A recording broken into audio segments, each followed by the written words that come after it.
La Società Operaia di Mutuo Soccorso di Sant'Arcangelo nasce nel 1869, il 4 aprile di appena 8 anni dopo l'Unità d'Italia. Le nostre conquiste sociali, soprattutto in Europa e se volete in un'Italia nel secolo scorso, del Novecento, che hanno visto per esempio la sanità pubblica, ma è solo del 1970, oppure la scuola pubblica, non è una cosa che si perde nella notte dei tempi, il concetto di sussidiarietà si declinava appunto su questi aspetti. Quando una persona era infortunata, quando una famiglia perdeva il padre che era occupato nel lavoro, probabilmente quella famiglia rischiava veramente non solo la povertà, ma veramente lo sconforto. E allora il poter appartenere a una corporazione di antica memoria, se volete religiosa o comunque medievale, le arti e i mestieri, nell'Ottocento diventano, in base a questi principi mazziniani, garibaldini, socialisti in senso lato, diventano in qualche modo le basi di quelle che poi sono diventati sindacati, sono diventate corporazioni di aggregazioni di interesse.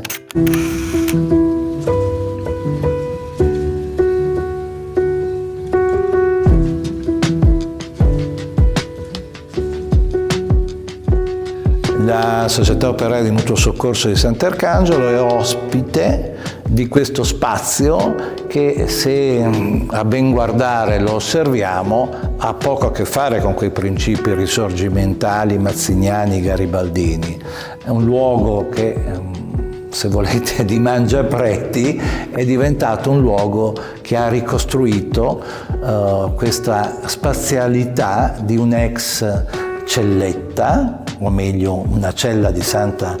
Maria del Soccorso, l'unica chiesa dentro il circuito murario di Sant'Arcangelo, costruita nel 1532 dalla famiglia Zampeschi, che a seguito dei Malatesta appunto costruiscono questo edificio religioso. Bene, questa cella, che è arrivata a noi nel secondo dopoguerra in condizioni non così distrutte, in realtà proprio a seguito dell'abbandono è implosa in se stessa e di conseguenza questa comunità di persone ha deciso di recuperare questo spazio non tanto alla funzione religiosa, ma comunque a una funzione che non tradisce la funzione, se volete, ecclesiale, la funzione della comunità. Non c'è più un altare centrale, ma c'è un pianoforte al centro di questo spazio.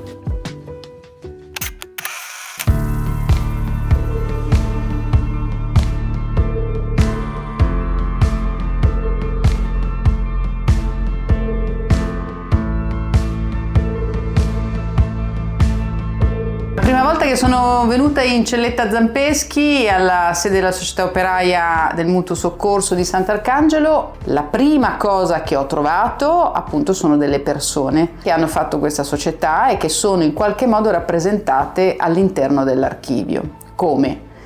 Intanto nella sua organizzazione, nel senso che nel 2004 questo archivio è stato ordinato da uno straordinario bibliotecario, il quale ha permesso la sua salvaguardia ed ha dato l'opportunità all'archivio di essere oggi qui e di essere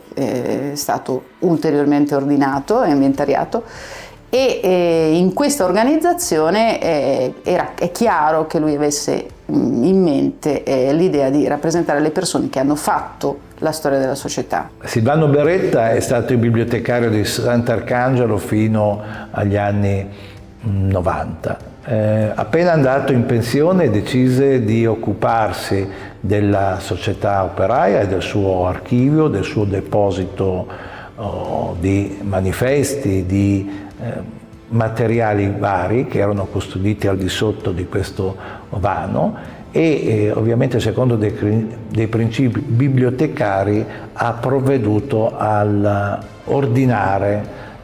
quindi questo spazio. E ha fatto un lavoro veramente molto prezioso che ha preservato l'archivio e l'ha portato oggi a noi. Il lavoro di descrizione bibliografica, diciamo, o comunque di descrizione per contenuto ci è servito moltissimo per svolgere la nostra attività di inventariazione invece archivistica. Ovviamente oggi i principi del riordino di un archivio sono di tutt'altro genere, ma proprio grazie alla sua figura, al suo lavoro, noi possiamo oggi godere di questo patrimonio che non è andato disperso. Non è solo un giacimento di documenti prodotti dalla società operaia, ma sono anche una serie di fondi che la società operaia è riuscita a conservare, a custodire.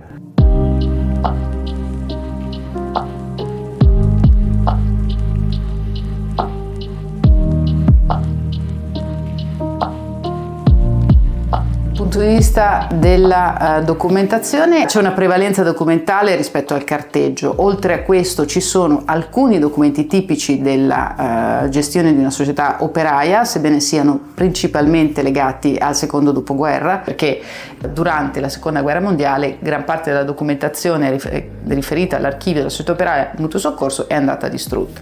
e di conseguenza ci sono alcuni lacerti ottocenteschi, alcuni pezzi molto interessanti, tra cui alcune stampe dei primi statuti, ma tendenzialmente si tratta di documentazione del secondo dopoguerra, che riguarda, come dicevo, l'attività mutualistica della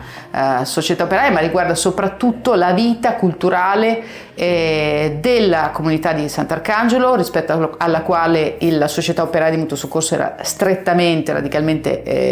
in relazione, intrecciata, e quindi sostanzialmente come si procede in questi casi quando si fa lavori di inventariazione archivistica? Si fa una prima schedatura del materiale, della documentazione, la si analizza, si cerca di capirne fondamentalmente la tipologia documentale e sulla base anche del contenuto si cerca di capirne anche la storia e attribuirne in qualche modo le ragioni attraverso cui questa documentazione è stata prodotta, e poi si ricostruisce quello che dovrebbe essere il vincolo di relazione tra le carte che poi le ha condotte a noi oggi, che è quindi il vincolo di relazione che testimonia le modalità attraverso cui queste carte sono state prodotte e usate nel corso del tempo. Lo si ricostruisce attraverso l'identificazione di serie, in modo che sia possibile fare ricerca storica e accedere a queste carte per conoscere la storia della società, ma anche delle persone, delle realtà collegate ad essa.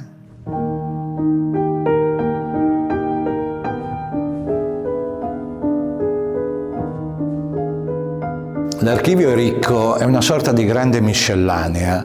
non solo documenti letterari, non solo manifesti, non solo tantissime fotografie, daguerrotipi, quindi questa collezione è sicuramente un elemento fondamentale da indagare e da approfondire. Ma una cosa altrettanto interessante è questa collezione, questo fondo legato a Frangaviani, un italo-americano che non era nato sicuramente a Sant'Arcangelo, che passa da queste parti in occasione del fronte del 44 e poi ci ritornerà successivamente perché stringe amicizia con alcuni sant'arcangiolesi. Bene, alla sua morte Frangaviani ha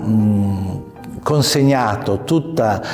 praticamente i suoi spartiti, le sue coppe, i suoi trofei, le sue fotografie, insomma il suo archivio personale, dove ci sono anche queste immagini del Metropolitan di New York, dove fa suonare 70 fisarmoniche, appunto alla Società Operaia del Mutuo Soccorso. Questa è veramente una casa della cultura, un luogo che è stato sì riempito di musica, ma soprattutto è stato riempito da questo amore di persone che magari lontane da questo spazio hanno pensato di costruire attraverso questo legame, quindi del dono, un rapporto di sussidiarietà.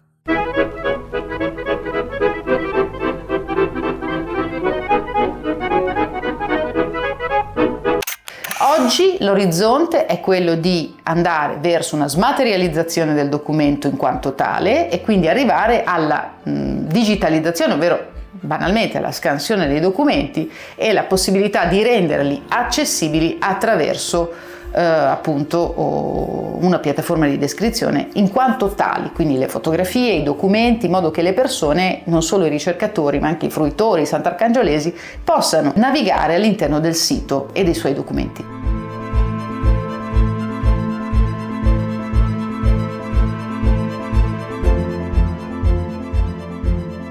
Il processo di digitalizzazione è sicuramente un processo che rende accessibile la documentazione, ma anche la valorizza, nel senso che tutto quello che rimane nascosto e sconosciuto molto spesso rimane anche difficile da valorizzare sia in termini culturali ma anche patrimoniali, se vogliamo. Questo spazio è estremamente stimolante proprio per costruire comunità, è stato e continuerà ad essere un luogo che produce cultura. La produzione di cultura viene fatta ovviamente attraverso le persone, non solo con la conservazione dei beni culturali, ma anche e soprattutto con la trasmissione della cultura stessa. E questa cosa lo possiamo fare in maniera tradizionale, con un convegno, lo possiamo fare con un concerto, lo possiamo fare con una mostra, lo possiamo fare sicuramente anche con azioni più performative, ed è la ragione per cui con Laura Moretti e l'ABC abbiamo cercato di rendere questo spazio più smart, si dice, sicuramente comunque più accessibile anche alle giovani generazioni. I fondi del PNRR finanziano, tra le tante cose, anche la digitalizzazione in ambito documentale di 150 milioni di documenti. Questo è uno degli investimenti più importanti mai realizzati in Europa e sicuramente lo è nel nostro Paese. Ecco, in questo contesto anche un progetto come quello che stiamo sperimentando qui a Sant'Arcangelo ha una sua valenza sia in termini di modello operativo, ma anche di possibilità di evoluzione, di creazione di quella rete e di quella digital library nazionale che poi è il contenitore di tutte queste iniziative anche minori che devono poi alla fine confluire in questo patrimonio nazionale. Le società di mutuo soccorso sono in tutta Italia, ogni paese ne ha uno, e spesso la custodia di questi documenti è affidata a delle persone di buona volontà, ma la professionalità di archivisti, di storici, di persone che si occupano del patrimonio che siamo tenuti a trasferire alle generazioni future può essere una grande occasione anche per costruire un metodo. Ecco per cui il mandato di questo sodalizio è quello anche di tentare un prototipo per il sistema di archiviazione di queste società operaie che spesso hanno dei giacimenti letterari, hanno dei giacimenti storico-artistici straordinari, ma la capacità di trasferirlo alle generazioni future non è così semplice. E allora questo prototipo che siamo riusciti a mettere a punto con la Regione Emilia-Romagna, grazie al finanziamento della legge 18, grazie a una collaborazione con il mondo dei professionisti legati a questi aspetti, vuole diventare effettivamente un modello da replicare per altre società.